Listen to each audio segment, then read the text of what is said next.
choisi Jésus pour guider ma vie. Mon bien-aimé Jésus, il est à moi, je suis à lui. J'ai choisi Jésus pour guider ma vie. Mon bien-aimé Jésus, il est à moi, je suis à lui. J'ai choisi Jésus pour guider ma vie. Mon bien-aimé Jésus, il est à moi, je suis à lui. J'ai choisi Jésus pour guider ma vie. Mon bien-aimé Jésus, il est à moi, je suis à lui. En marchant dans les chemins, dans les rues, observant tous les passants, chacun suivant sa propre voie, égoïstement, tristement. Mon cœur rempli de tristesse, je me pose autant de questions.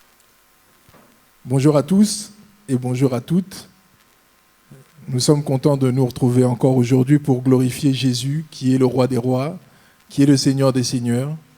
Et c'est ce même Jésus qui a donné sa vie à la croix pour toi et pour moi, qui aujourd'hui nous donne rendez-vous afin que nous puissions souper avec lui et que lui aussi puisse aussi souper avec nous. Disposons nos cœurs à entrer dans cette adoration-là avec le Seigneur et soyons attentifs aussi à tout ce que nous allons dire, tout ce que nous allons sortir comme paroles de nos bouches et que ce ne soit pas des paroles mécaniques, mais que ce soit des paroles qui viennent du cœur.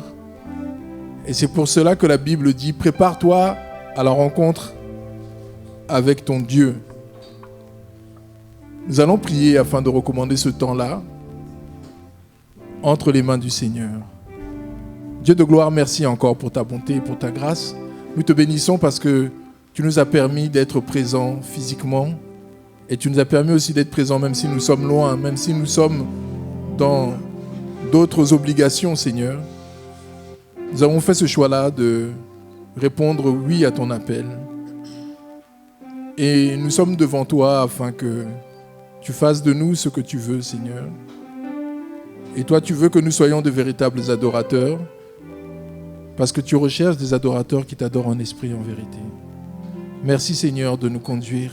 Dispose nos cœurs, dispose nos pensées, que nous ne soyons pas distraits, que nous ne soyons pas dans une logique de religion ou d'habitude, mais que vraiment, Seigneur, nous présentons tels que nous sommes devant toi, afin que tu nous renouvelles et que tu nous aides à aller plus loin avec toi.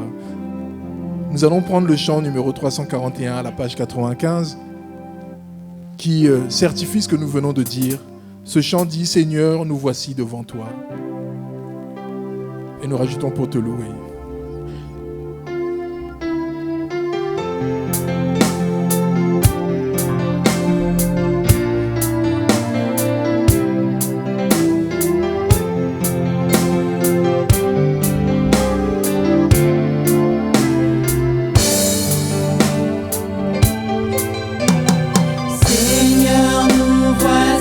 Devant toi, Jésus.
Seigneur, nous voulons que tu te manifestes encore pendant ce temps, Seigneur.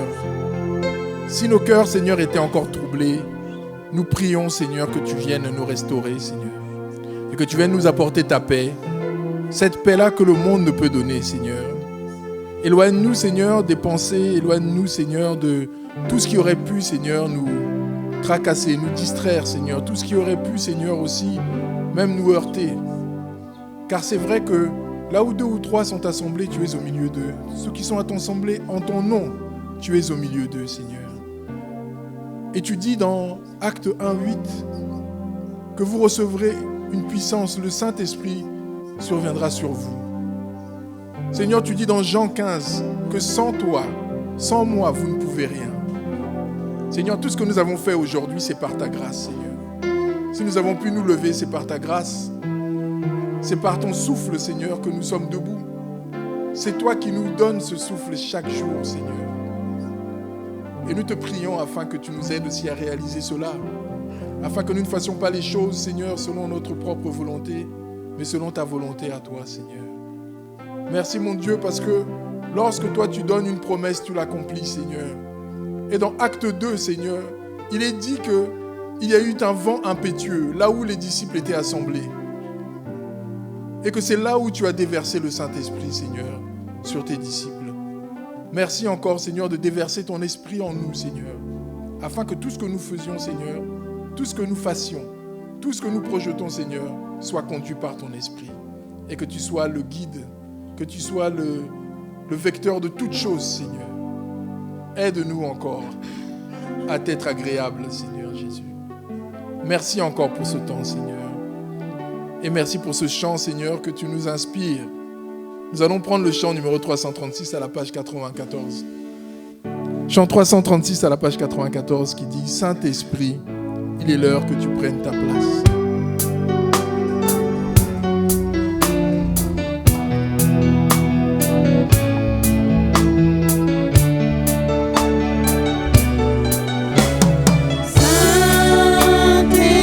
Esprit de Dieu, il est l'heure que tu prennes ta place, à toi de faire ta volonté. Saint-Esprit, Saint-Esprit, Esprit de Dieu, il est l'heure que tu prennes ta place, à toi de faire ta volonté. Saint-Esprit, Esprit de Dieu, il est l'heure que tu prennes ta place, à toi de faire ta volonté, à toi de convaincre, à toi de convaincre, de toucher, à toi de toucher. Il est temps de faire ta volonté, à toi de parler.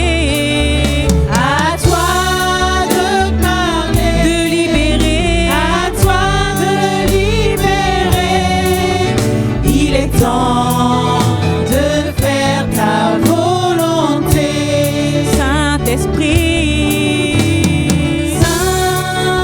Saint-Esprit, Esprit de Dieu, il est l'heure que tu prennes ta place, à toi de faire ta volonté. Saint-Esprit, Saint-Esprit, Esprit de Dieu, il est l'heure que tu prennes ta place, à toi de faire ta volonté, à toi de pardonner, à toi de pardonner, de guérir, à toi de guérir. Il est temps de faire ta volonté, à toi de délivrer, à toi de délivrer, de relever, à toi de relever. Il est temps de faire ta volonté. Saint-Esprit, Saint-Esprit, Esprit de Dieu, il est l'heure que tu prennes ta place, à toi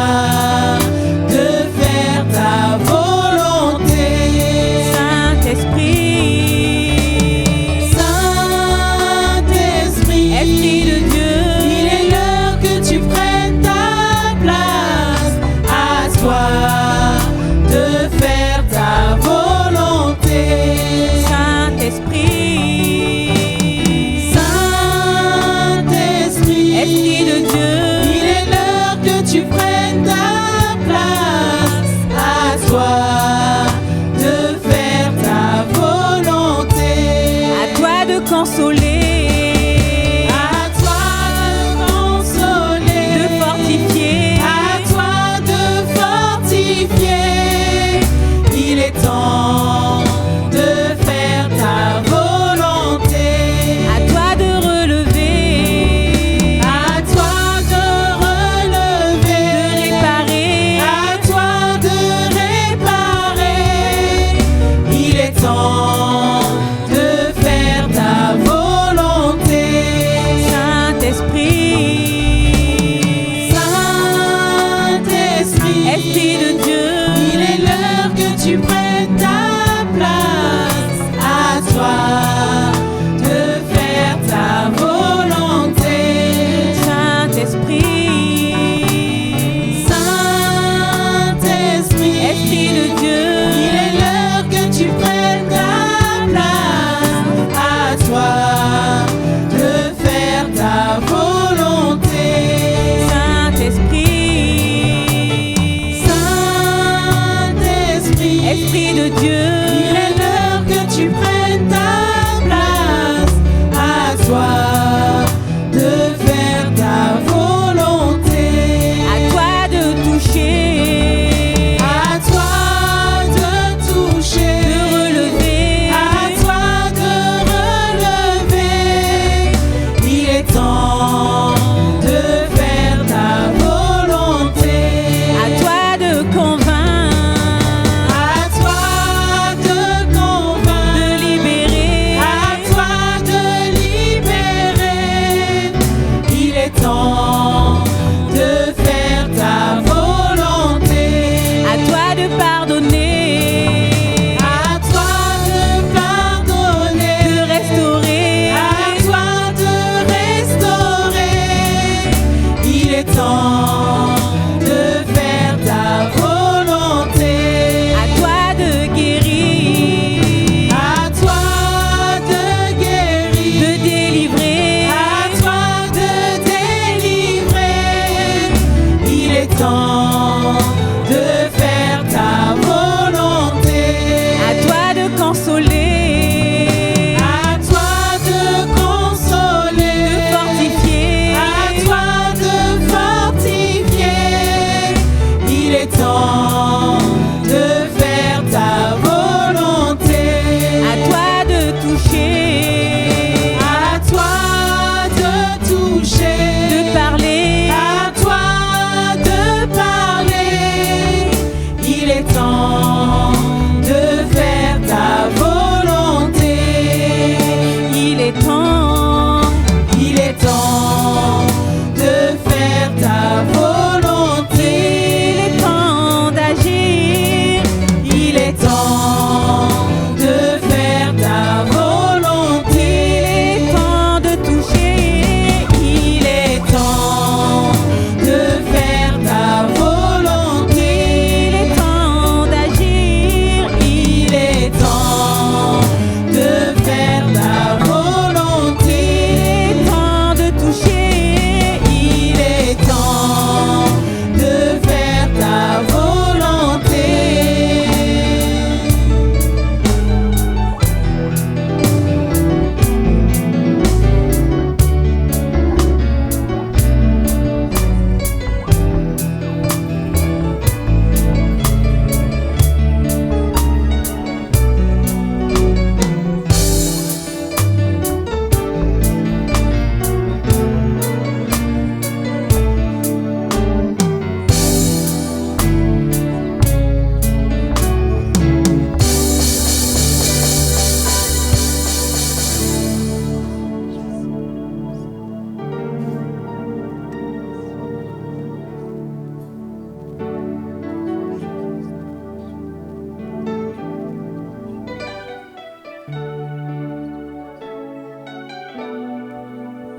Oh Seigneur, merci mon Dieu, parce que c'est toi qui nous gardes, Seigneur. Toi, tu as toujours l'œil sur nous, même si nous n'avons pas toujours conscience, Seigneur. Toi, tu es présent, Seigneur. Tu dis dans ta parole que tu seras avec nous chaque jour, jusqu'à la fin du monde. Et Seigneur, c'est la vérité. C'est vrai parce que toi, tu ne mens pas. Toi, tu es l'Éternel. Tu n'as ni commencement ni fin. Qu'est-ce que cela t'apporterait de mentir? Toi qui es parfait. C'est nous qui sommes imparfaits, Seigneur. Et nous venons le reconnaître aussi avec humilité, mon Dieu. Merci pour ta présence et merci pour ta bonté. Bien-aimés, nous sommes sur la terre et sur cette terre, chaque jour, nous vivons des situations qui nous dépassent. Chaque jour, nous pouvons voir la gloire de Dieu se manifester. Et dernièrement, nous avons, à titre personnel, subi une situation que beaucoup ne vont peut-être pas vivre dans leur vie. Nous avons vécu ce qu'on appelle une inondation. Vous avez vu ça à la télé, vous avez vu les torrents d'eau. Et les personnes à qui on parlait de ça, dans un premier temps, étaient désolées pour nous. Ce qui est bon et ce qui rassure et qui montre aussi que l'homme a la compassion aussi pour son prochain, que ça existe et que chez les chrétiens aussi cela existe. Mais ce qui m'a plus étonné dans tout ça, c'est que je n'avais pas de tristesse ou d'inquiétude. Je n'avais pas cette inquiétude-là. Parce que la Bible dit que l'homme qui marche avec le Seigneur, qui met en pratique ses voies et sa parole, dans le psaume 1, c'est ce qui est dit. Il est comme un arbre qui est planté proche d'un courant d'eau. Et que le fruit que va manifester cet arbre-là en son temps, ça sera du bon fruit. Que même, ça c'est pas dit dans la parole, c'est pas dit directement, ça j'extrapole, mais que même dans les difficultés, même dans des situations qui paraissent impossibles, il va manifester un fruit particulier. La Bible dit que ses feuilles il est dit, attendez, je vais vous dire exactement, il est dit ici, et dont le feuillage ne se flétrit point. Donc même s'il y a une difficulté, le feuillage ne va pas se flétrir. Souvent vous verrez, vous qui êtes chrétiens, nous qui sommes chrétiens, vous qui marchez avec le Seigneur, que vous allez vivre des situations difficiles et les païens vous diront « Mais toi, on a l'impression que tu n'as jamais de problème. » Mais la réponse est simplement parce que tu es cet arbre qui est planté proche du courant d'eau et tu es abreuvé chaque jour par la parole de Dieu. Chaque jour, cette parole te nourrit. Chaque jour, cette parole te renouvelle. Nous disons ces phrases-là, « Renouvelle-moi », mais c'est parce que nous sommes comme cet arbre. Une plante qui n'est pas renouvelée, qui n'a pas d'eau, elle va se flétrir.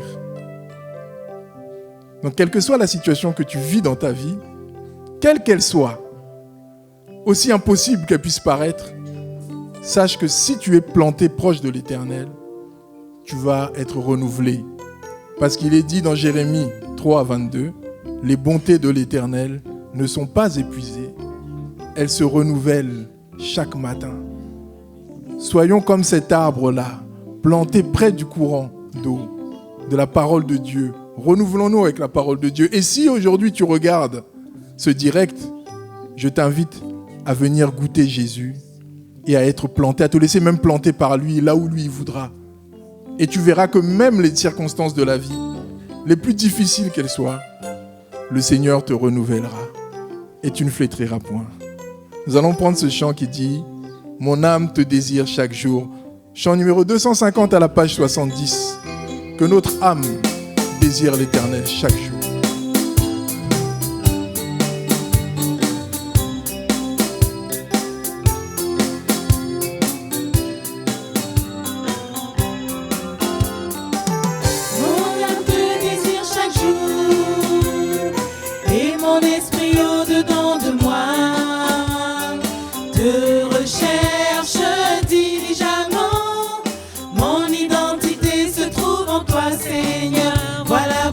Le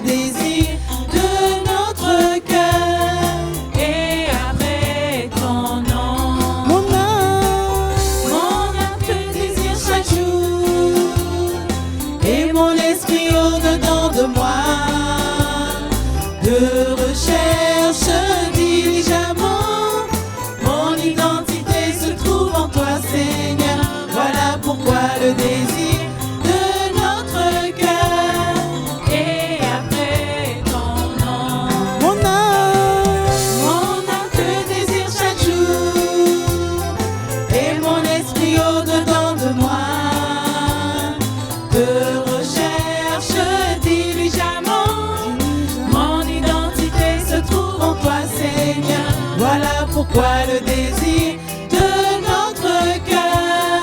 Et après ton nom, mon âme te désire chaque jour, et mon esprit au-dedans de moi te recherche diligemment. Mon identité se trouve en toi, Seigneur. Voilà pourquoi le désir de notre cœur. Et après ton nom, mon âme te désire chaque jour, et mon esprit au-dedans de moi te recherche diligemment. Mon identité se trouve en toi, Seigneur. Voilà pourquoi le désir de notre cœur. Et après ton nom, mon âme te désire chaque jour, et mon esprit au-dedans de moi te recherche diligemment. Mon identité se trouve en toi, Seigneur. Voilà pourquoi le désir de notre cœur. Et après ton nom. Alléluia, Seigneur, sois béni, sois glorifié, mon Dieu. Merci, Seigneur, pour ta présence. Merci pour ton soutien, Seigneur. Nous voulons encore regarder à toi ce matin, Seigneur. Nous voulons élever nos voix vers toi. Toi, le Dieu très haut, le Dieu souverain qui fait des miracles, Seigneur. Tu n'as pas changé, Seigneur. Que nous puissions garder espoir et regarder à toi, Seigneur. Mon âme te désire chaque jour, et mon esprit au-dedans de moi te recherche diligemment. Mon identité se trouve en toi, Seigneur. Voilà pourquoi le désir de notre cœur. Et après ton nom, mon âme te désire chaque jour, et mon esprit au-dedans de moi te recherche diligemment. Mon identité se trouve en toi, Seigneur. Voilà pourquoi le désir de notre cœur. Et après ton nom, mon âme te désire chaque jour, et mon esprit au-dedans de moi te recherche diligemment. Mon identité se trouve en toi, Seigneur. Voilà pourquoi le désir de notre cœur. Et après ton nom, mon âme te désire chaque jour, et mon esprit au-dedans de moi te recherche diligemment. Mon identité se trouve en toi, Seigneur. Voilà pourquoi le désir de notre cœur. Et après ton nom.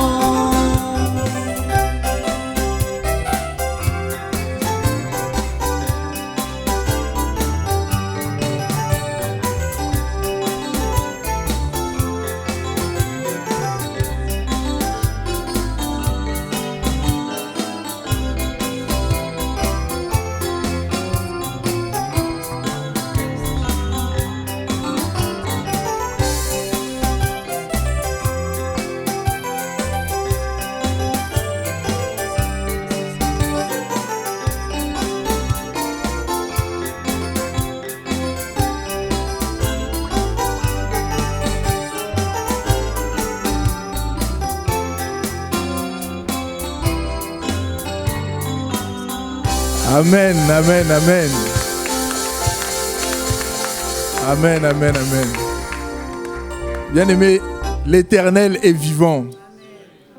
Je ne vais pas monopoliser la parole, mais j'ai un dernier témoignage.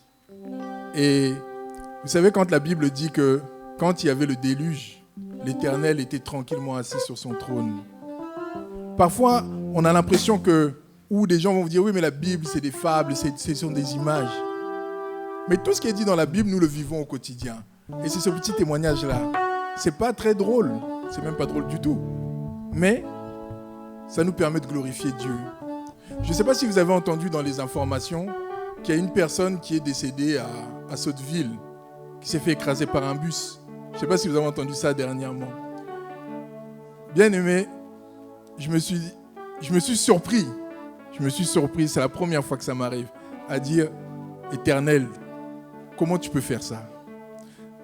Parce que quand j'ai entendu la nouvelle, ça s'est passé dans notre compagnie. Hein. Donc, à Sotteville, là, hôtel de ville. Donc, faites attention, vous qui allez là-bas, soyez vigilants, soyez pas trop près des bus. Ce jour-là, moi, j'ai rentré sur Bordeaux, j'avais fini mon service et comme d'habitude, dès que j'ai fini mon service, j'allais prendre mon train. Et en partant, je croise une collègue. C'est une jeune collègue qui est rentrée il n'y a pas longtemps, elle a 28 ans. Elle est très gentille, très simple, très respectueuse, voilà, elle ne fait pas de vagues, elle est vraiment... Et on s'est salué, et moi je suis parti. Et j'ai entendu cette nouvelle.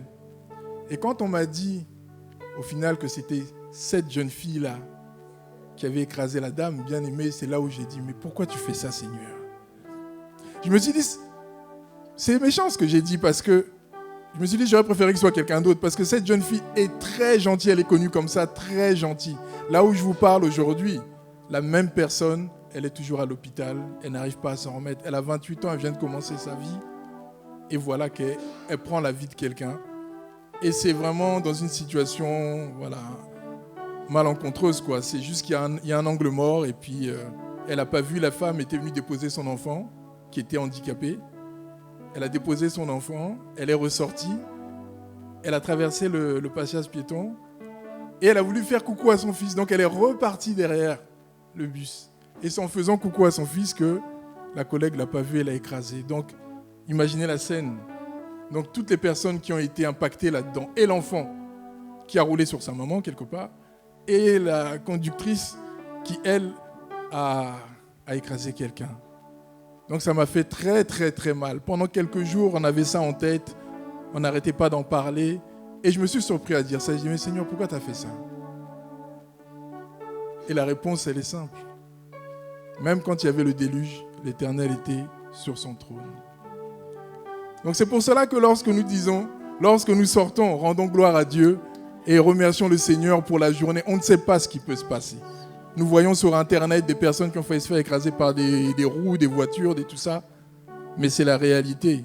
C'est la grâce de Dieu que nous soyons debout. Alléluia. Amen. Nous allons prendre ce dernier chant qui dit « Je veux te louer, Seigneur ». Parce que la Bible dit que tout ce qui respire loue l'Éternel. Parce que ce ne sont pas les morts qui louent l'Éternel, ce sont les vivants. Chant numéro 204 à la page 59. « Je veux te louer, Seigneur ». Je veux te louer. Je veux te louer, Seigneur. Je veux t'adorer, je veux te louer de tout mon cœur et t'apporter en ce jour ma reconnaissance et mon je veux te louer, Seigneur. Je veux t'adorer, je veux te louer de tout mon cœur et t'apporter en ce jour ma reconnaissance et mon tous les jours.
pouvons acclamer vraiment pour le Seigneur.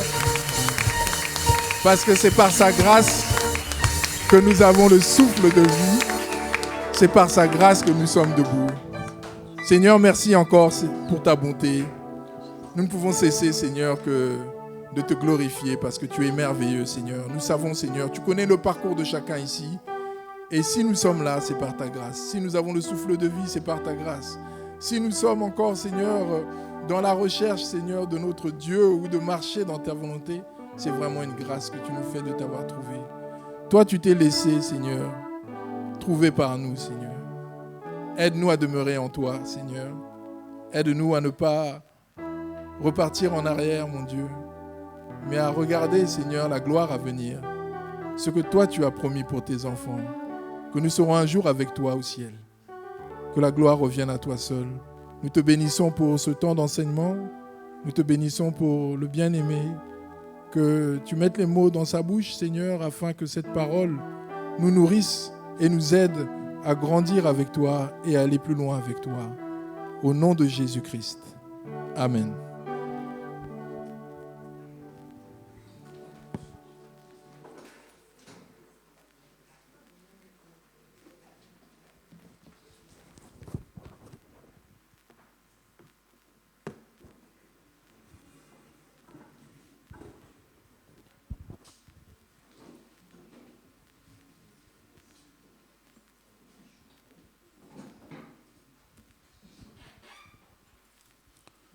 Voilà, gloire à Dieu. Nous continuons sur le livre de Michée et avant de prendre un nouveau chapitre, c'est-à-dire le chapitre 5, nous allons lire le chapitre 4 pour nous replonger dans le contexte. Donc Michée, chapitre 4, afin que nous nous replongions dans le contexte de la dernière fois. Michée, chapitre 4. À partir du premier verset.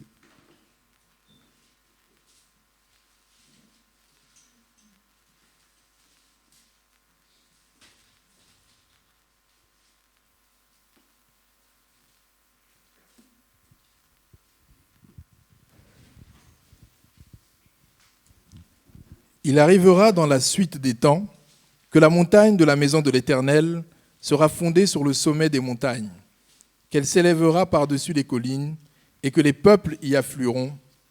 Des nations s'y rendront en foule et diront : venez et montons à la montagne de l'Éternel, à la maison du Dieu de Jacob, afin qu'il nous enseigne ses voies et que nous marchions dans ses sentiers.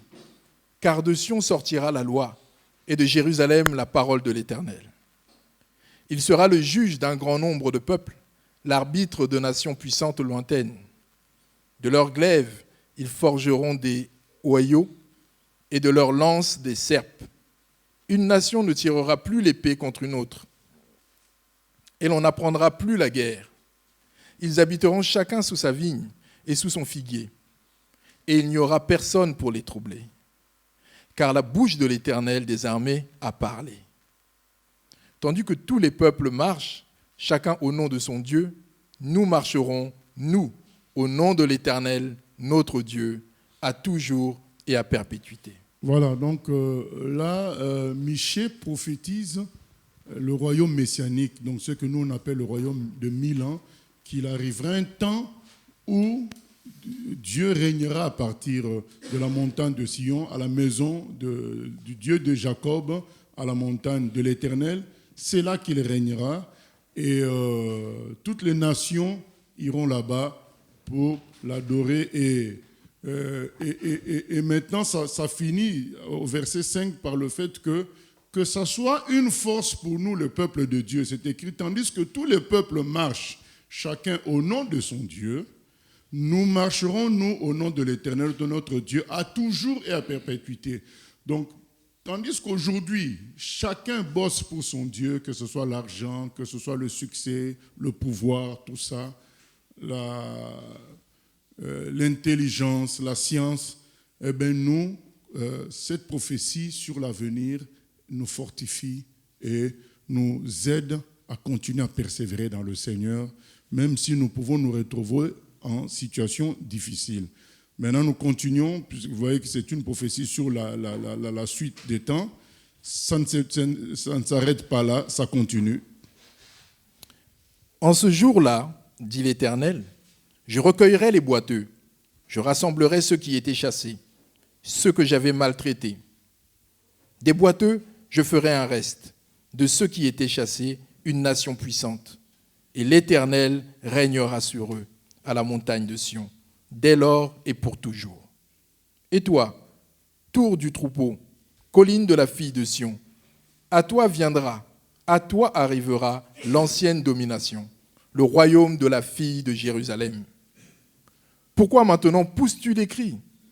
N'as-tu point de roi, plus de conseiller, pour que la douleur te saisisse comme une femme qui accouche? Fille de Sion, souffre et gémis comme une femme qui accouche. Car maintenant, tu sortiras de la ville et tu habiteras dans les champs, et tu iras jusqu'à Babylone. Là, tu seras délivré. C'est là que l'Éternel te rachètera de la main des ennemis, de la main de tes ennemis. Maintenant, plusieurs nations se sont rassemblées contre toi.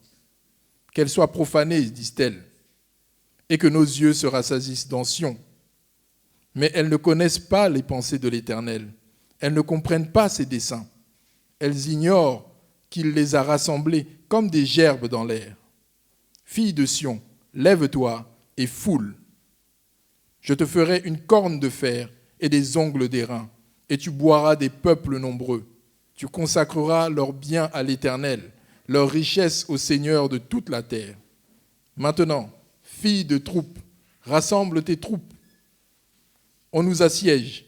Avec la verge, on frappe sur la joue le juge d'Israël. Voilà. Donc là, il y a une sorte de prophétie beaucoup plus proche. Quand on parle de Babylone, nous avions dit la dernière fois que pendant que Michée prophétise, Jérusalem n'est pas encore détruite. Donc Michée, quelque part, il prophétise avant même Jérémie. Voilà. Donc, pendant qu'il prophétise, maintenant là, il prophétise le fait qu'ils seront emmenés captifs à Babylone. Donc c'est une prophétie proche. Et ensuite, il rajoute encore sur la prophétie concernant la fin des temps où plusieurs nations vont se rassembler contre Israël. C'est ce que nous allons peut-être vivre à distance parce que l'Église, nous sommes censés être enlevés, mais nous verrons, nous sentons déjà ça. Les choses se préparent. Tout ce qui s'est passé avec l'Iran a créé davantage d'animosité contre Israël, envers Israël. Et donc, ce que la Bible prophétise va s'accomplir, que beaucoup de nations vont s'agréger, vont faire une coalition contre Israël. Voilà, et concernant, ça concerne la fin des temps, et c'est là que la prophétie continue, parce qu'il faut savoir qu'il n'y a pas de chapitre à l'origine dans la Bible. Donc, quand la personne écrit, elle écrit en flot, tel que ça vient. C'est nous qui avons mis, c'est les humains qui ont mis des chapitres plus tard. Donc, du coup, ça continue dans le chapitre 5. Nous voulions lire pour comprendre la suite. Voilà. Et toi, Bethléem Ephrata, petite entre les milliers de Juda, de toi sortira pour moi celui qui dominera sur Israël, et dont l'origine remonte aux temps anciens, au jour de l'éternité. C'est pourquoi il les livrera jusqu'au temps où enfantera celle qui doit enfanter, et le reste de ses frères reviendra auprès des enfants d'Israël. Il se présentera et il gouvernera avec la force de l'Éternel, avec la majesté du nom de l'Éternel, son Dieu.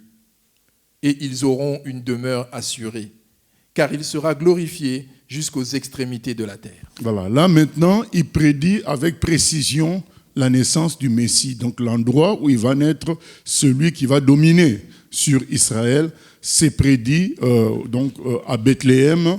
Et donc la prophétie continue. Vous savez, donc c'est comme si Michée a tout le plan. Il va y avoir une déportation à Babylone, ensuite il va les racheter, et après il prédit ce qui va se passer à la fin des temps.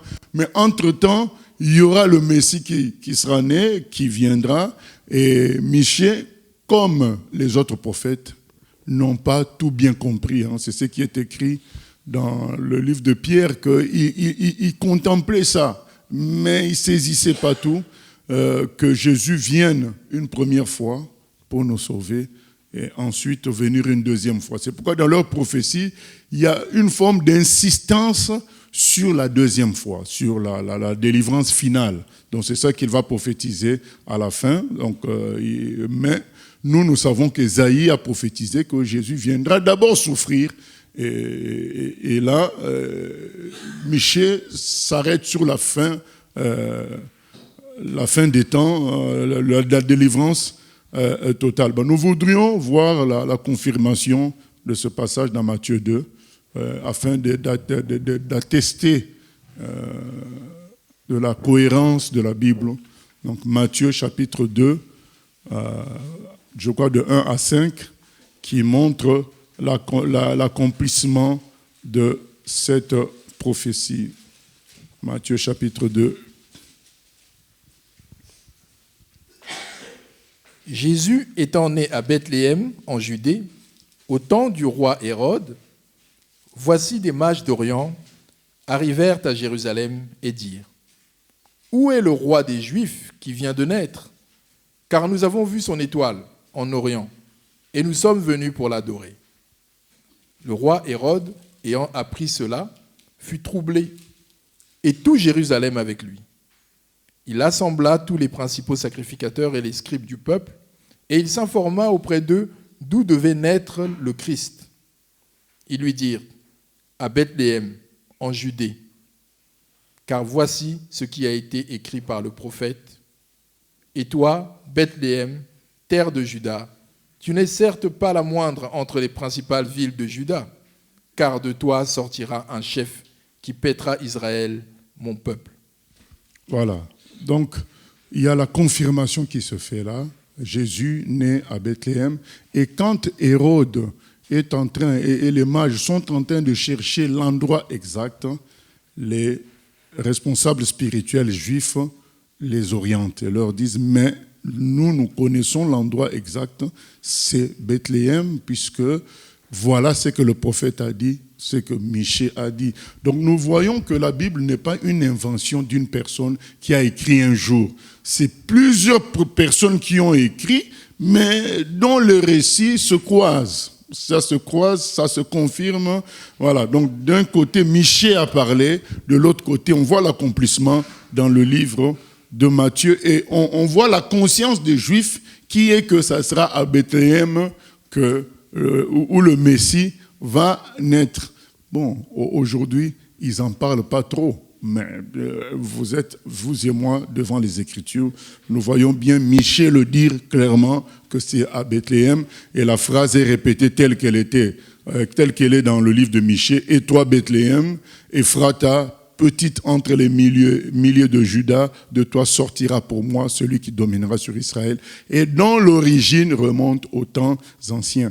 Donc ça au jour de l'éternité. Donc il est question d'un être éternel qui va naître. Voilà, c'est un être éternel. Ça, ce verset, nous l'utilisons aussi pour confirmer la divinité de Christ. Donc il n'y a que Dieu qui est éternel, dans le sens où il n'a pas de commencement. Voilà, il n'y a que lui.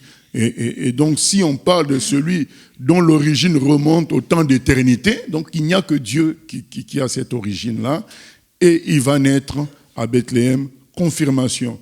Nous voyons, voilà, la parole de Dieu et la vie des justes, c'est un mélange de clarté nette et de pénombre. Voilà, c'est une réalité.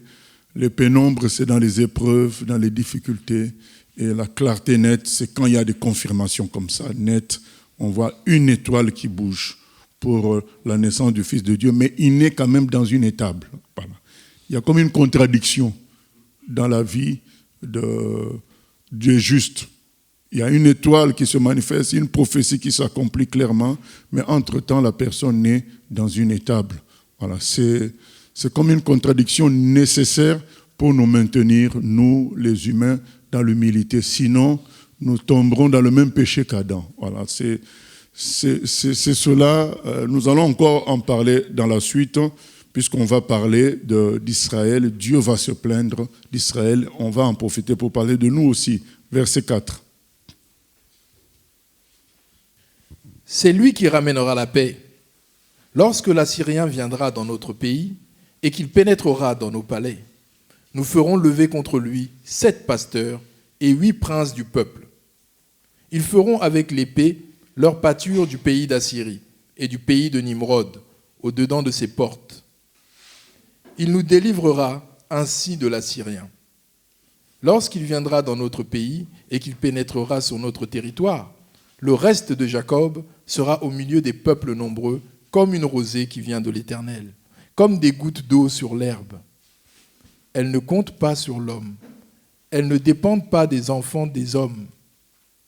Le reste de Jacob sera parmi les nations, au milieu des peuples nombreux, comme un lion parmi les bêtes de la forêt, comme un lionceau parmi les troupeaux de brebis. Lorsqu'il passe, il foule et déchire, et personne ne délivre. Que ta main se lève sur tes adversaires, et que tous tes ennemis soient exterminés. En ce jour-là, dit l'Éternel, j'exterminerai du milieu de toi tes chevaux, et je détruirai tes chars. J'exterminerai les villes de ton pays, et je renverserai toutes tes forteresses. J'exterminerai de ta main les enchantements, et tu n'auras plus de magiciens. J'exterminerai du milieu de toi tes idoles et tes statues, et tu ne te prosterneras plus devant l'ouvrage de tes mains. J'exterminerai du milieu de toi tes idoles d'Astarté, et je détruirai tes villes. J'exercerai ma vengeance avec colère, avec fureur, sur les nations qui n'ont pas écouté. Voilà, donc nous sommes toujours dans cette guerre finale, et il n'y a pas que Michée qui parle de l'Assyrien.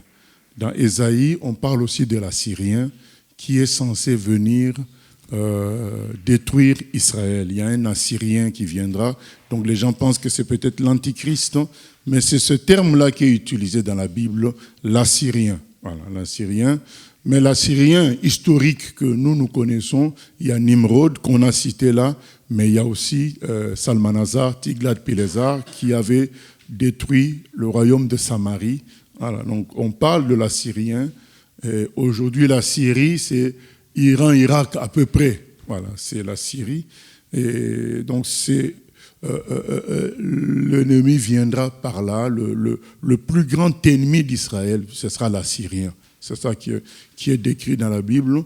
Il viendra pensant détruire tout Israël. Mais en ce moment-là, Jésus interviendra. C'est écrit, c'est lui qui ramènera la paix lorsque l'Assyrien viendra dans notre pays. Donc c'est en ce moment-là que Jésus-Christ interviendra. Et il y a des prophéties dans Zacharie qui montrent qu'il posera ses pieds sur le mont des Oliviers. Et d'autres prophéties qui montrent que donc nous reviendrons avec lui, nous les enlevés de l'Église. Voilà, c'est ça qui va se passer dans la suite. Et il est question d'un réveil dans la foi des enfants d'Israël. C'est écrit au verset 6, « Le reste de Jacob sera au milieu de peuples nombreux, comme une rosée qui vient de l'Éternel. » Donc il y aura une différence entre tous ces peuples nombreux-là qui viendront pour éliminer Israël et un reste. Voilà. Donc même s'il y a l'apostasie en Israël, dans le sens où ils ne reconnaissent pas leur Messie, ils ne reconnaissent pas Jésus, il y a un reste. Voilà, c'est ce qui est écrit. Le reste qui avait été affirmé également à Élie quand il pensait qu'il était tout seul juste.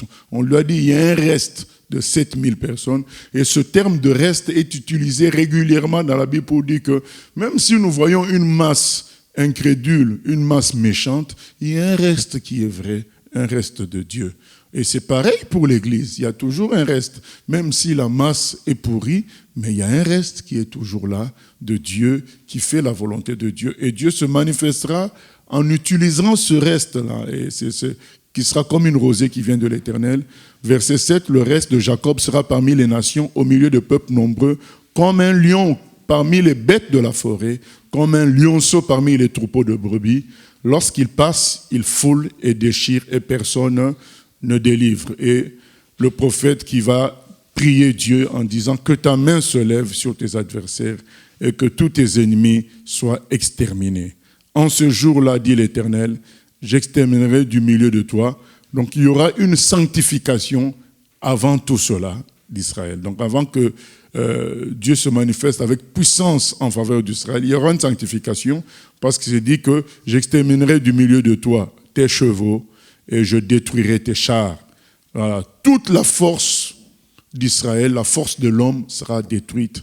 Aujourd'hui, ceux qui suivent quand même les actualités, ils voient une certaine arrogance dans le comportement d'Israël, dans les phrases. Vous savez, quand vous surveillez ce que dit quelqu'un, on sent une suffisance, une arrogance par rapport à l'armée, à l'armement, au service secret. On sent l'arrogance. Dieu dit, mais il détruira tout ça parce qu'il faut que, verset 6, c'est écrit, elle ne compte pas sur l'homme, elle ne dépend pas des enfants des hommes. Il faut que le peuple véritable de Dieu ne compte pas sur l'homme. Or, aujourd'hui, Israël compte sur l'homme, compte sur le Mossad, compte sur Donald Trump, compte sur les armes, compte sur tout ça. Mais Dieu dit qu'il détruira tout ça. Il détruira, j'exterminerai du milieu de toi tes chevaux et je détruirai tes chars, j'exterminerai les villes de ton pays. Donc, il y aura... Le jugement commencera d'abord sur eux-mêmes avant d'atteindre toutes les nations. Et je renverserai toutes tes forteresses de sorte qu'ils ne comptent plus sur l'homme, mais ils comptent sur Dieu. Parce que c'est ça le vrai problème d'Israël et de l'homme, refuser de compter sur Dieu, mais compter sur l'homme. J'exterminerai de ta main les enchantements et tu n'auras plus de magiciens. Donc tout ce qu'on entend là, la cabale juive, tout ça, Dieu s'en prendra à tout cela. J'exterminerai du milieu de toi tes idoles et tes statues, et tu ne te prosterneras plus devant l'ouvrage de tes mains. J'exterminerai du milieu de toi tes idoles d'Astarté, et je détruirai tes villes. J'exercerai ma vengeance avec colère, avec fureur, sur les nations qui n'ont pas écouté. Donc après avoir jugé d'abord son propre peuple, il exercera sa vengeance maintenant sur toutes les nations qui n'ont pas écouté. Écoutez quoi ? Que Israël est le peuple de Dieu. Voilà, ça c'est un langage qui est clair à plusieurs niveaux, mais il y a des résistants, il y a des incrédules et des gens qui jouent au têtu parce qu'ils assimilent les humains à Dieu. Non, il ne faut pas confondre le choix de Dieu et les humains. Même si les humains sont imparfaits, ça ne change pas le choix de Dieu. Donc, il faut pas. C'est comme si on disait qu'un parent, parce qu'il fait des fautes de français, il n'a plus à diriger ses enfants. Ça n'a pas de sens. Donc le choix de Dieu a voulu que cet homme, cette femme soit mère, soit père. Même s'il ne maîtrise pas la langue française, il reste ton père, il reste ta mère. C'est le choix de Dieu chronologique. Voilà. Et ce choix-là se trouve dans beaucoup de domaines. Et même il y a des choix de Dieu par rapport à donner des pouvoirs aux méchants. Quand un méchant a le pouvoir qui vient de Dieu, même quand tu es juste, tu le combats, tu ne réussiras pas. Parce que c'est Dieu qui l'a mis là pour faire sa mission. Donc il faut qu'on intègre la notion du choix de Dieu, de la souveraineté de Dieu. Sinon, nous allons nous emmêler les pinceaux dans la tête en considérant ses voies et ses décisions. Voilà, nous passons au chapitre. Oui. Question ? Oui, lève la main pour qu'on voit.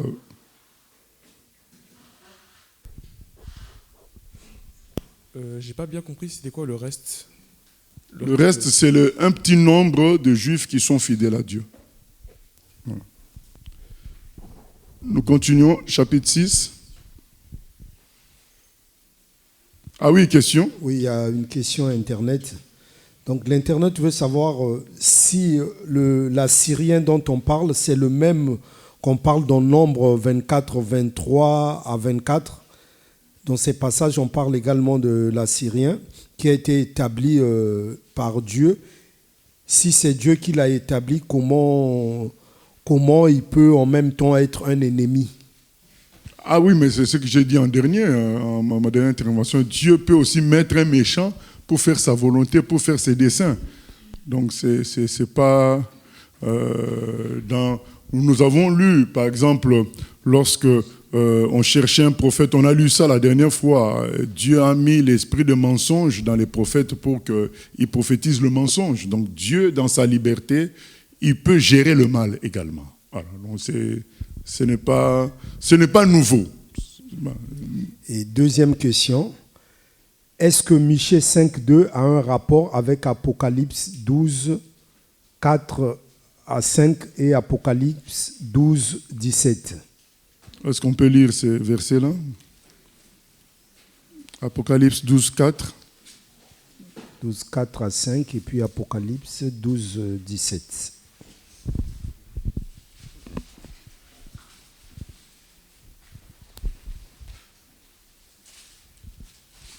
Apocalypse 12, 4 à 5. Sa queue entraînait le tiers des étoiles du ciel et les jetait sur la terre. Le dragon se tint devant la femme qui allait enfanter, afin de dévorer son enfant lorsqu'elle l'aurait enfanté. Elle enfanta un fils qui doit paître toutes les nations avec une verge de fer. Et son enfant fut enlevé vers Dieu et vers son trône. Voilà, donc c'est cela. Ok, c'est bon? Ok. Nous continuons.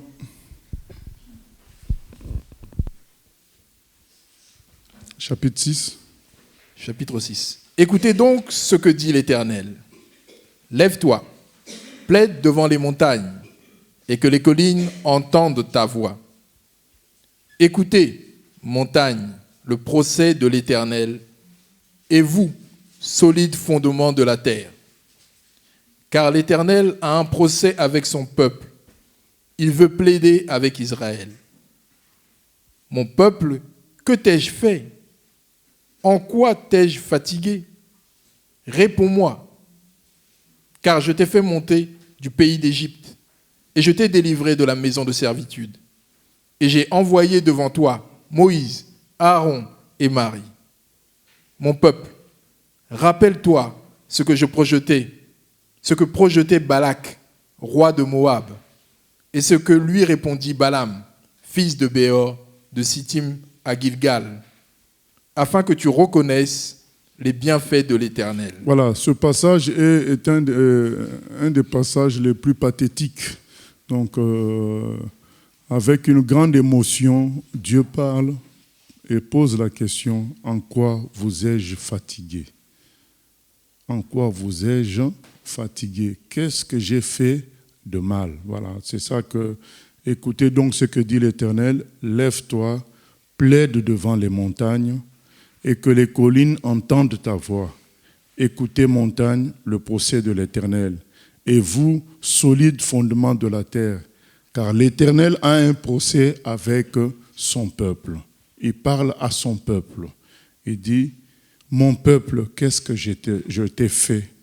Et en quoi t'ai-je fatigué? Et réponds-moi.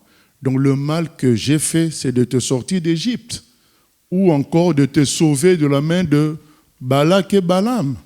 Voilà, Dieu cite les bienfaits immenses qu'il a produits pour Israël.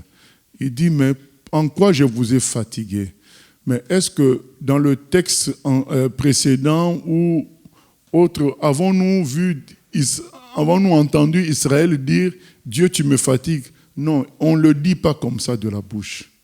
Que ce soit les chrétiens, que ce soit les juifs, c'est l'attitude qui montre que Dieu nous fatigue. C'est-à-dire la contestation de ses décisions, la contestation par rapport aux circonstances et aux événements.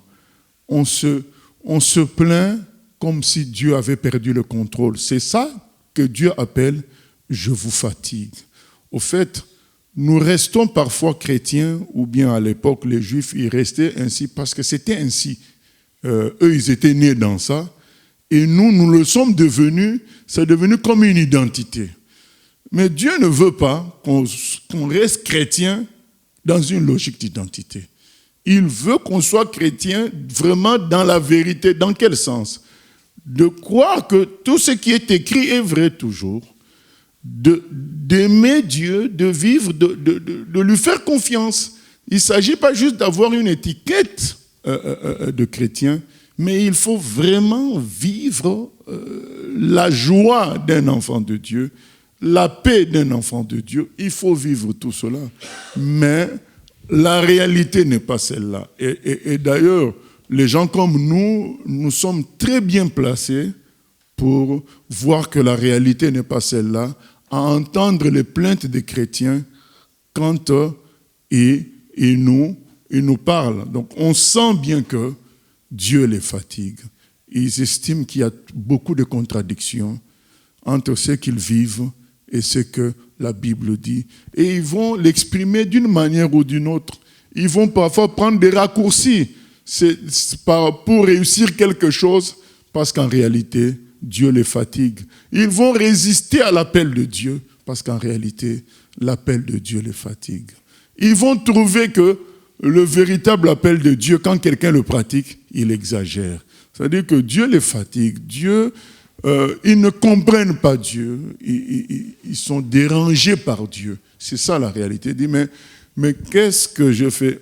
Je crois que ce n'est pas dans le vide que les gens sont dérangés par Dieu. Ce n'est pas dans le vide qu'ils sont perturbés. Il y a des faits. Par exemple, là où j'étais, il y avait une famille qui était vraiment chrétienne et dont la maman allait livrer le pain. C'était une boulangère. En allant livrer le pain, c'était dans une maison qui était à un virage. Une voiture l'a heurtée et elle en est morte. Et ses 2 enfants ont arrêté avec la foi chrétienne. Voilà. Mais il avait aussi un fils qui était pasteur. Lui, il a continué, mais les 2 autres, la fille et l'autre fils, sont devenus incrédules et ne croient plus en Dieu. Donc nous ne disons pas que dans le vide comme ça, l'homme est fatigué par Dieu. C'est plutôt que l'homme n'arrive pas à concilier toujours ce qu'il vit et ce que Dieu est. Dieu lui échappe. Et ça le perturbe jusqu'au point que ça le fatigue. Or, Dieu ne veut pas une telle relation. Mettez-vous à la place de Dieu. Surtout nous qui donnons des cours, tu es là, eh bien, pendant que tu donnes le cours, quelqu'un dort. Vous voyez comment ça fait mal. Donc tu te sens inutile, tu te sens zéro, tu te sens... Voilà. Et c'est ça la réalité. Et donc Dieu a la même sensation. Il a l'impression qu'on ne croit pas trop en ce qui est écrit. Il a l'impression que... il n'y a même pas l'impression, la réalité, qu'il se sent incompris. Voilà, il se sent incompris. Il y a l'incrédulité, mais il y a aussi être incompris. C'est-à-dire que quelqu'un te suit, mais il ne connaît pas qui il suit. Il ne connaît pas très bien.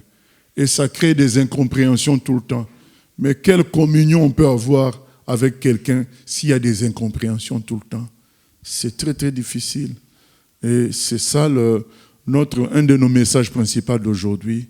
Pourquoi rejettes-tu Dieu? Pourquoi il t'embête? Pourquoi tu es fatigué par lui? Voilà, Dieu dit, mais j'ai fait le plus gros, je vous ai sorti d'Égypte. Vous étiez esclaves. Je vous ai sorti de là. Je vous ai sauvé de la main de Balak et Balaam. Donc mes bienfaits, tu les as oubliés. Voilà.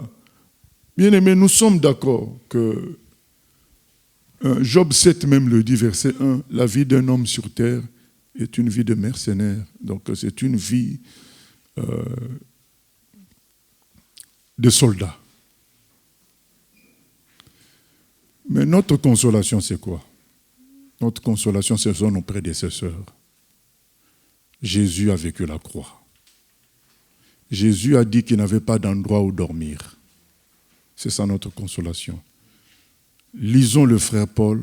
Qu'est-ce qu'il dit de lui? Est-ce qu'on peut lire 2 Corinthiens 11? 2 Corinthiens 11.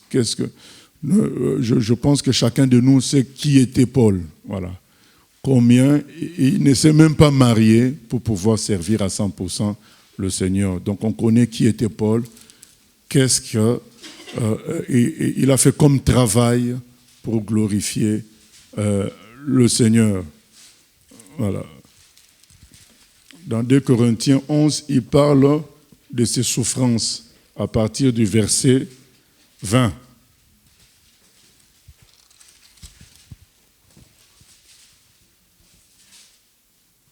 Si quelqu'un vous a servi, 2 Corinthiens 11, à partir du verset 20. Si quelqu'un vous a servi, si quelqu'un vous dévore, si quelqu'un s'empare de vous, si quelqu'un est arrogant, si quelqu'un vous frappe au visage, vous le supportez. Voilà. Quand il y a des pasteurs qui frappent, il y a dernièrement un pasteur qui dit, si ta femme me critique, tu la gifles. Voilà. Donc il y a du monde qui suit ce genre de personnages. Des pasteurs qui maudissent et qui demandent qu'on se prosterne devant eux. Pas de problème. C'est ce que Paul dit. S'il y a des gens comme ça, arrogants, vous les supportez bien, vous aimez bien ça. Mais quand vous voyez des vrais chrétiens simples, vous les trouvez insignifiants. Continuons. J'ai honte de le dire. Nous avons montré de la faiblesse. Cependant, tout ce que peut oser quelqu'un, je parle en insensé, moi aussi je l'ose. Sont-ils hébreux? Moi aussi. Sont-ils israélites? Moi aussi. Sont-ils de la postérité d'Abraham? Moi aussi. Sont-ils ministres de Christ? Je parle en homme qui extravague. Je le suis plus encore, par les travaux, bien plus, par les coups, bien plus, par les emprisonnements, bien plus, souvent en danger de mort. 5 fois, j'ai reçu des Juifs, 40 coups moins 1. 3 fois, j'ai été battu de verge. 1 fois, j'ai été lapidé. 3 fois, j'ai fait naufrage. J'ai passé 1 jour et 1 nuit dans l'abîme. Fréquemment en voyage, j'ai été en péril sur les fleuves, en péril de la part des brigands, en péril de la part de ceux de ma nation, en péril de la part des païens, en péril dans les villes, en péril dans les déserts, en péril sur la mer, en péril parmi les faux frères. J'ai été dans le travail et dans la peine, exposé à de nombreuses veilles, à la faim, à la soif, à des jeûnes multipliés, au froid et à la nudité. Et sans Voilà, on peut s'arrêter là. Voilà. Paul expose sa vie. Il expose sa vie. Maintenant, la question c'est, est-ce que nous sommes moins bien que ce qu'on lit là de Paul? Parce que c'est le problème de la Bible, c'est pour les vivants. Ce n'est pas pour le passé, c'est pour nous les vivants. Quand Dieu pose la question, en quoi étais-je fatigué? Voilà. Parce que le vrai problème, en quoi Dieu nous fatigue? Parce qu'on estime qu'il n'a pas donné l'argent qu'il faut, il n'a pas donné l'enfant qu'il faut, il n'a pas donné le mariage, il n'a pas donné ceci. Vous voyez, quand il s'agit des attaques, on dit, ça c'est des attaques du monde des ténèbres, les païens qui nous attaquent. Mais il y a eu aussi des naufrages. Parce que le naufrage, on va dire maintenant, oui, comment Dieu a laissé son fils faire naufrage. Il y a eu des naufrages. Il y a eu aussi des temps de faim, sans qu'il trouve. Vous savez, le verset dit, l'Éternel est mon berger, je ne manquerai de rien. Mais toutefois, il y a eu des moments où physiquement, il a manqué. Maintenant, je vous dirais que le verset est toujours accompli, parce que quand on manque physiquement dans le Seigneur, il compense spirituellement. Voilà. Mais la réalité physique, elle n'a pas été douce pour le frère Paul. Donc, nous venons de lire combien de fois il a été fouetté, donc 39 coups. 39 coups, quand on dit 39 coups, il ne s'agit pas de fouets simples, c'est des fouets des Romains. Certaines personnes pouvaient en mourir. 39. Une fois il a été lapidé, nous connaissons l'épisode, et les chrétiens se sont rassemblés autour de lui, et il est ressuscité parce que les gens, après l'avoir lapidé, l'avaient laissé pour mort. Est-ce qu'on comprend c'est quoi une lapidation? Laissé pour mort. Mais cependant, il dit que dans tout ça, il a toujours continué à servir son Dieu. Parce que notre problème, c'est l'incompréhension. On pense qu'être enfant de Dieu, c'est gagner sur tous les plans sur terre. C'est cette incompréhension que nous devons cesser. Nous devons considérer qu'être enfant de Dieu, c'est une marche par la foi. Je ne suis pas en train de parler à d'autres, je parle à tout le monde, à moi-même le premier. C'est une marche par la foi. Ce n'est pas la réussite terrestre. C'est une marche par la foi. Les événements négatifs viendront. Psaume 34, le malheur atteint souvent qui? Le juste. Mais l'Éternel l'en délivre toujours. Voilà, c'est cela. Et il y a une petite vidéo sur YouTube où il y a une dame qui a, j'ai oublié la maladie qu'elle a, mais elle a un certain âge. Et puis il y a soit son fils, soit un voisin qui vient la visiter, lui dit, mais moi, je ne crois pas en Dieu, mais regarde comment je suis bien, en bonne santé, bien habillé. Et toi, j'étais toujours connu avec ton Dieu, mais regarde ta vieillesse, comment elle est difficile. La dame lui dit, quand l'ennemi sait qu'il a déjà eu quelqu'un, il le met dans de bonnes conditions pour qu'il reste dedans, dans cette prison-là. C'est tout. Et nous avons une âme qui doit, c'est comme, vous savez, comme une chenille. À un moment donné, nous allons prendre l'envol du papillon. Voilà, donc, mais entre-temps, il y a comme une mort qui se fait afin que l'envol du papillon ait eu lieu un jour. La vie chrétienne n'est pas simple comme la vie des anciens prophètes, la vie de Christ. Il est écrit dans Ésaïe 53, on va l'appeler homme de qui? Homme de douleur. Au fait, c'est ça qui peut nous aider. Donc je suis en train de nous parler à nous tous. C'est ça qui peut nous aider. Pensez à nos prédécesseurs. Parce que si nous restons dans les raisonnements, même en utilisant la Bible, dans ses promesses, nous pouvons être troublés. Mais si nous pensons qu'il y a eu des gens qui ont souffert plus que nous, ah oui, c'est vrai, physiquement, je ne compare pas les souffrances, mais entre nous, il y a certaines souffrances objectives que nous n'avons pas connues. Et ces gens-là les ont connues, mais tout en restant fidèles à Dieu, disons-nous qu'il y a quelque chose que nous devons comprendre. Il ne faut pas qu'on s'en dise, voilà, il ne faut pas qu'on loupe cette compréhension-là. Il faut qu'on sorte de l'incompréhension vis-à-vis de Dieu. Dieu dit, je vous ai fatigué en quoi? Je vous ai fatigué en quoi?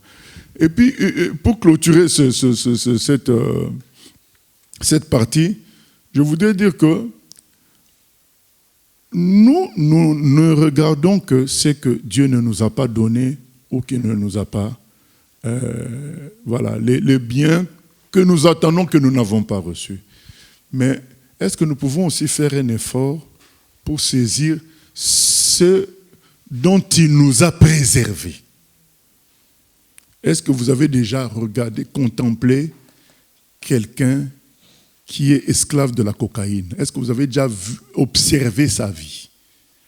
Esclave de la cocaïne, esclave de la colère, esclave de la drogue, voir combien ces gens-là sont détruits.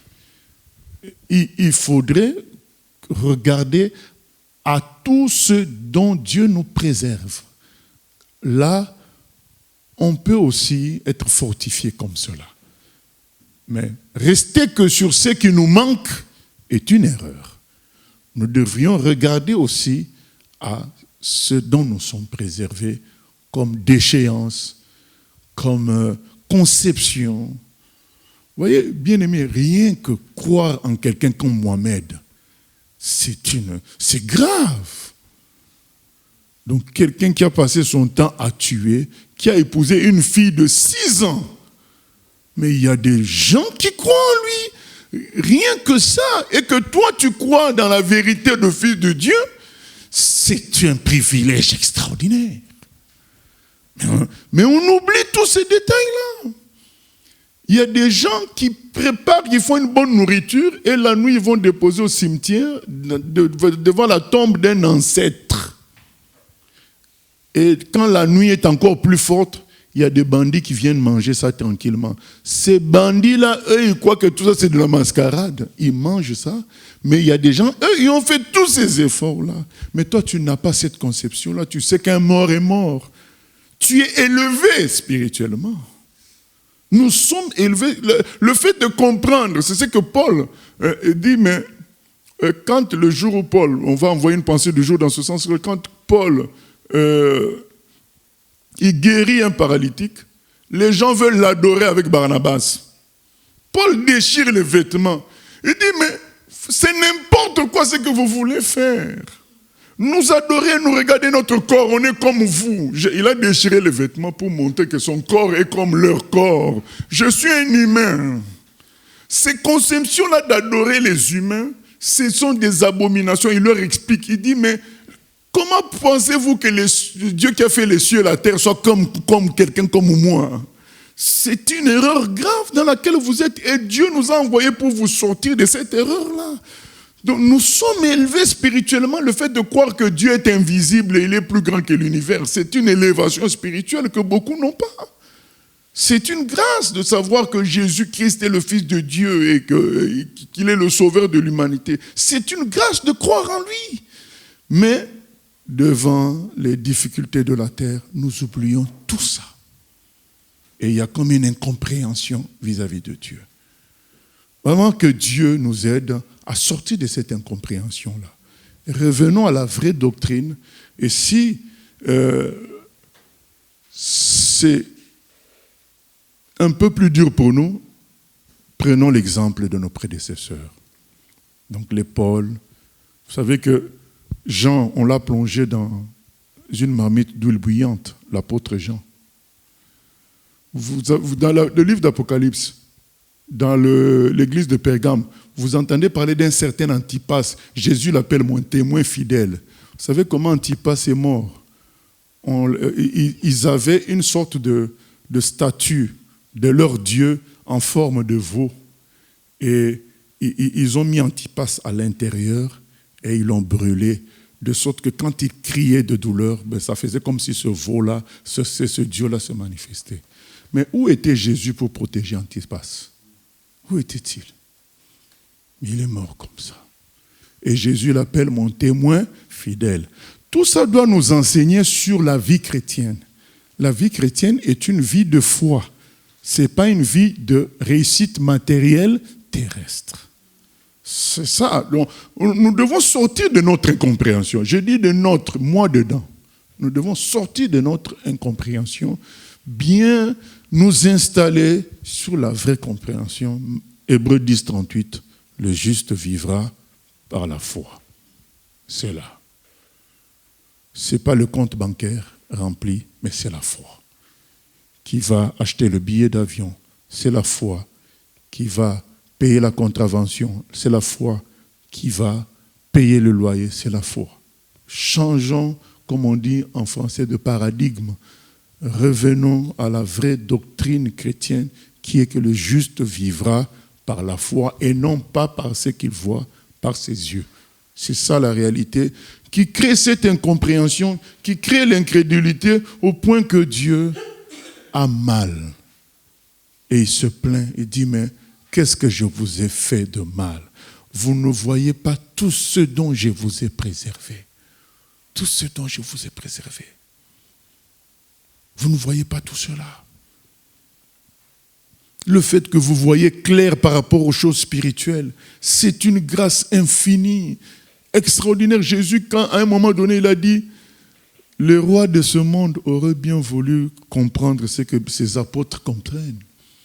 Il dit, vous avez un privilège que les rois de ce monde auraient bien voulu avoir le Fils de Dieu à leur côté. Vous avez un privilège extraordinaire. Prenons le cas de Jésus lui-même, crucifié à la croix devant sa mère. Dieu ne pouvait pas faire que Marie soit prise quelque part et dorme et ne voit pas ça. Non, elle a vu ça. C'est ça la réalité. Dieu est tout puissant. Il pouvait faire que Marie soit bloquée quelque part, qu'elle ne voit pas la crucifixion de son fils. Mais Dieu a permis qu'elle voie. Bien aimé, c'est ça. On se dit, mais comment il laisse ce qui m'arrive m'arriver? Mais parce que la vie chrétienne est une vie de foi. Le juste vivra par la foi. Ce n'est pas une vie de réussite. Parce que quand c'est les démons qui nous attaquent ou les sorciers, on comprend, on trouve ça normal. Mais quand des choses arrivent comme neutres, mais de mal contre nous, on se dit, mais Dieu, pourquoi il n'a pas agi? Voilà. Mais non, Dieu est au contrôle. Il est au contrôle. S'il y a incompréhension, nous devons revenir dans la vraie compréhension, le saisir, le comprendre et marcher par la foi. Par la foi. Parce que douter de Dieu, j'ai reçu ça hier comme révélation, douter de Dieu, c'est le déclarer aussi menteur. Voilà. Douter de Dieu, ça équivaut à le déclarer menteur. Donc il faut qu'on fasse attention et que, voilà, le verset 8 va clôturer pour aujourd'hui. Michée 6, 8. Qu'est-ce que finalement on attend de nous? On t'a fait connaître, ô homme, ce qui est bien. Et ce que l'Éternel demande de toi, c'est que tu pratiques la justice, que tu aimes la miséricorde et que tu marches humblement avec ton Dieu. Voilà, c'est ce que Dieu attend de nous. Et non là, ce qui précède, excuse-moi, on a sauté 6 et 7. Avec quoi me présenterai-je devant l'Éternel pour m'humilier devant le Dieu très haut? Me présenterai-je avec des holocaustes, avec des veaux d'un an? Voilà, Dieu dit, mais comment faire pour l'adorer? Est-ce que c'est faire des activités? Veillée de prière, culte le dimanche. Donc c'est l'équivalent de ça. C'est ça qu'on nous donne. Tu amènes des holocaustes, des sacrifices, des veaux, des très beaux veaux d'un an. Ah, c'est magnifique. Un veau d'un an, c'est ça qu'on offre à Dieu. Et Dieu dit, est-ce que c'est ça vraiment qui m'intéresse? L'activisme, ce n'est pas ça. Continuons. L'Éternel agréera-t-il des milliers de béliers, des myriades de torrents d'huile? Donnerai-je pour mes transgressions mon premier-né?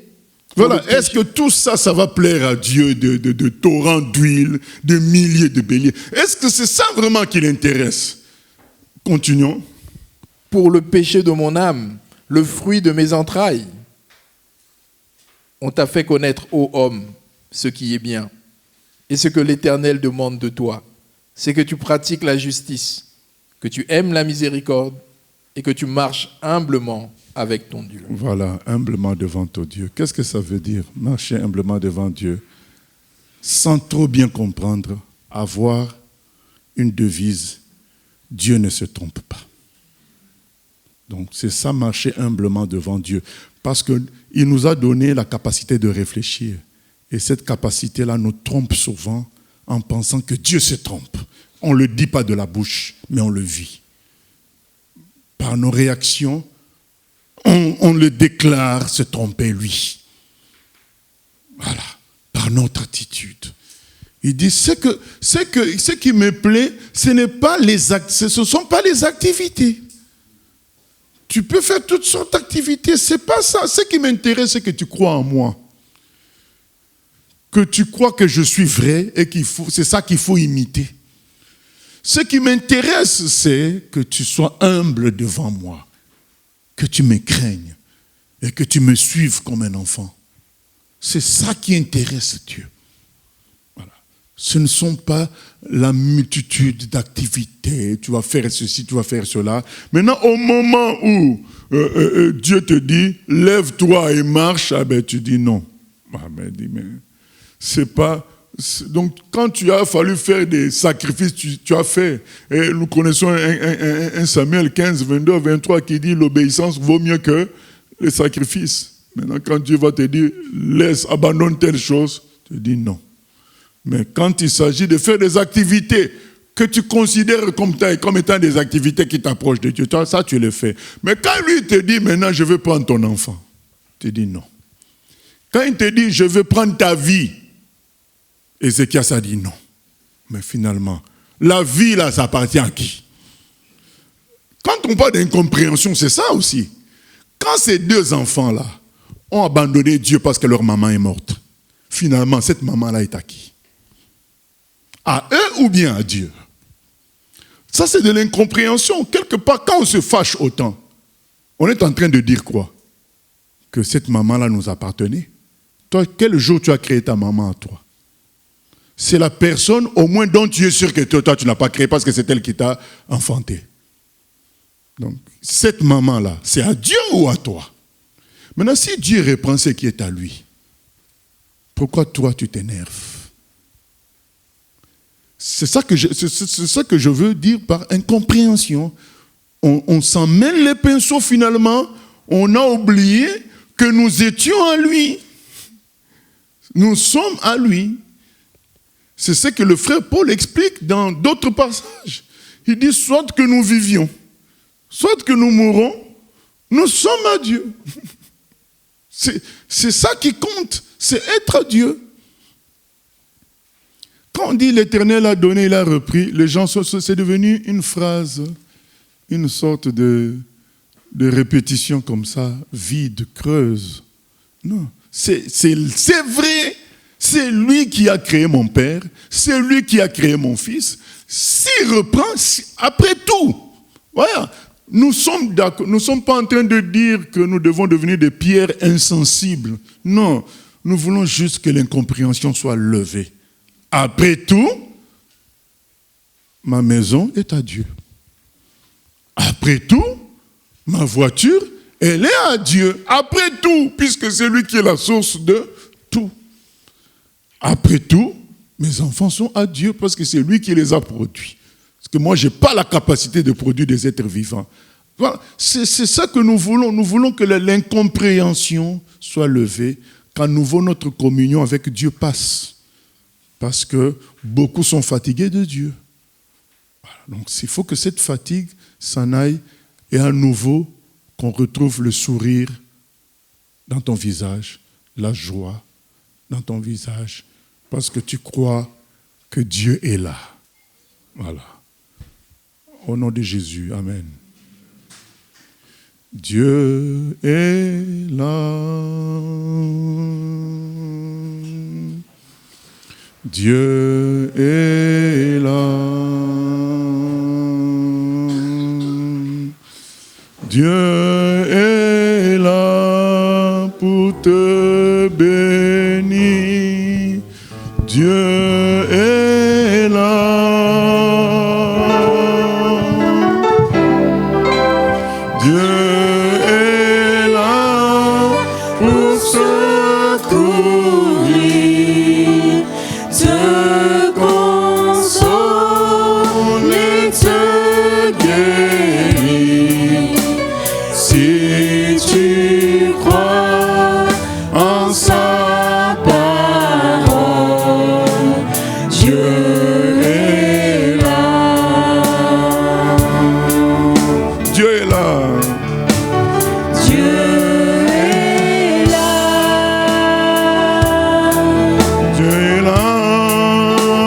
Dieu est là. Dieu est là.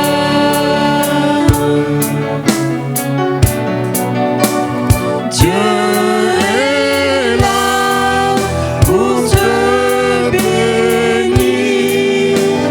Dieu est là.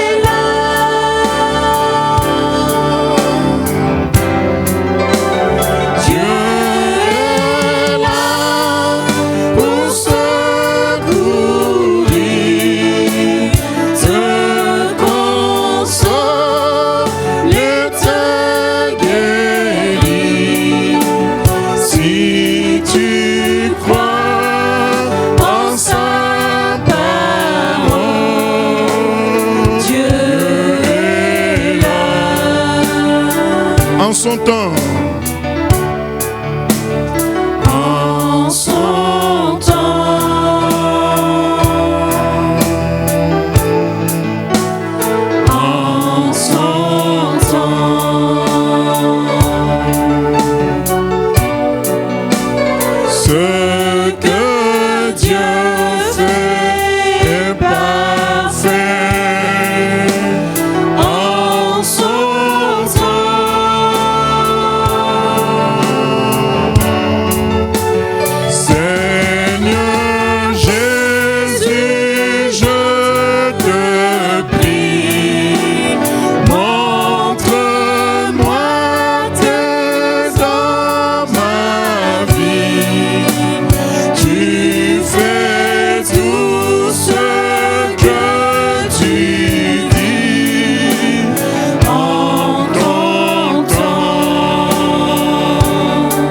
En son temps. En son temps.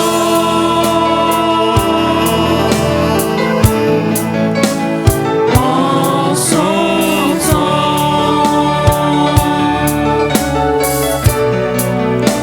Ce que Dieu fait est parfait. En son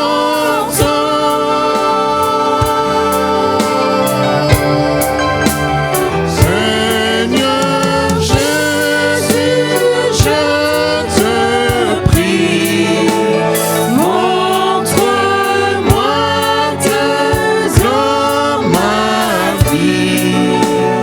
Tu fais tout ce que tu dis en ton temps. Oui, Seigneur, nous voulons lever toutes les incompréhensions qui entre toi et nous, au point que nous soyons tristes, abattus, fatigués de toi. En réalité, nous ne voulons pas l'avouer, mais nous sommes fatigués de toi et tu es triste de nous voir ainsi. Nous te demandons pardon. Nous voulons à nouveau retrouver la joie, la paix d'être des enfants de Dieu, l'assurance également. Merci Seigneur de soutenir ton peuple, de soutenir notre foi et de purifier notre logique te concernant, que nous revenions vraiment sur les Écritures et que nous nous servions de nos prédécesseurs comme modèle, comme exemple, afin de marcher dans leur voie et dans les voies de Jésus à travers eux. À toi la gloire, la louange au siècle des siècles. Amen. Gloire à Dieu. La répétition, les femmes.